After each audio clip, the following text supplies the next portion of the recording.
Did Columbus actually discover St. Lucia on December 13th, 1502? Was his discovery of any significance given that there were already people there? It took more than 100 years for the island to be settled by Europeans, and it wasn't until 250 years after Columbus that there were successful settlements on the island. So what does National Day even mean? Is it just a bonus Independence Day? National Day, really, if you go to our symbols, what do we say? We say the land, the people, the light. So National Day is really celebrating those things. Father Patrick Anthony has etched his name into history as one of the most important cultural activists of the last century. He's recognized as one of the fathers of the Folk Research Center, which helped bring Creole culture back from the brink of extinction, as well as a walking repository of St. Lucian history, who has authored books on the subject. His take on what National Day means is a marriage of Christian values and national ideals.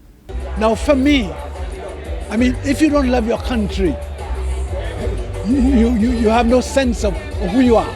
Because your country is your roots. As we say in St. Lucian, c'est là l'embrimouetewe. So your country is where your roots. If you don't have a sense of being part of a people, this is why it's so important, the land of people.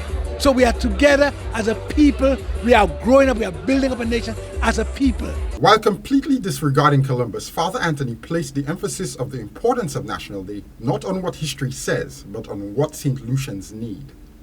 And of course, the light. This is where the name Lucia.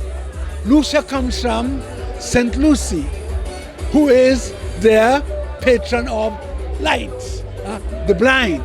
She's the one who a symbol of sight. Now, St. Lucia, when we say we're Lucian, it means that we are people of light. That means that we are people who are spiritual people. We are people who are creative people. We are people who are, we can dispel darkness.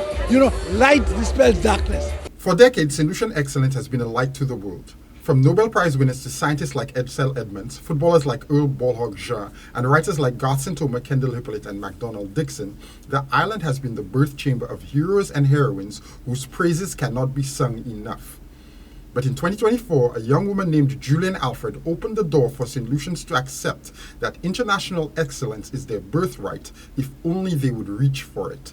Her Olympic victory was followed by more international recognition in cricket, honey production, sea moss, chocolate, and more. If you go in a place that is dark, a room that's dark, you just light one light, the darkness disappears. So as Lucians, we are light people, and we should be able to bring light wherever we go. Light of our intellectual light, our spiritual light, our achievement in sports, our achievement in all fields. That's the light that shines right through. For most of the 21st century, the world has been going through a dark period characterized by terrorism and a regression into political fascism. But while larger nations of the world grapple with the consequences of flirting with the darkness, small islands like St. Lucia, Dominica, and others have been shining a light of positive energy from their people. So for me, National Day really symbolizes that. The land, quoted l'embrimouetewe, where God has planted me, God blessed me, beautiful land, the people, Lucians, we are Lucians together.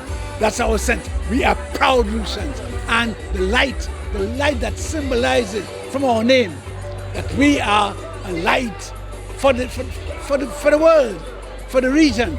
Being a light to the world is a heavy burden to place on the shoulders of a small island state. However, given how well St. Lucians have persevered in excellence in the 5 decades from Sir Arthur Lewis's Nobel Prize win to Julian Alfred's Olympic double triumph, it may not be unfair for this tiny young nation to be one of the torchbearers of excellence and humility in a world that seems to be surrendering to conflict, war, misinformation, and backward political and social ideals. For Choice News Now, I'm Jason Seaflay.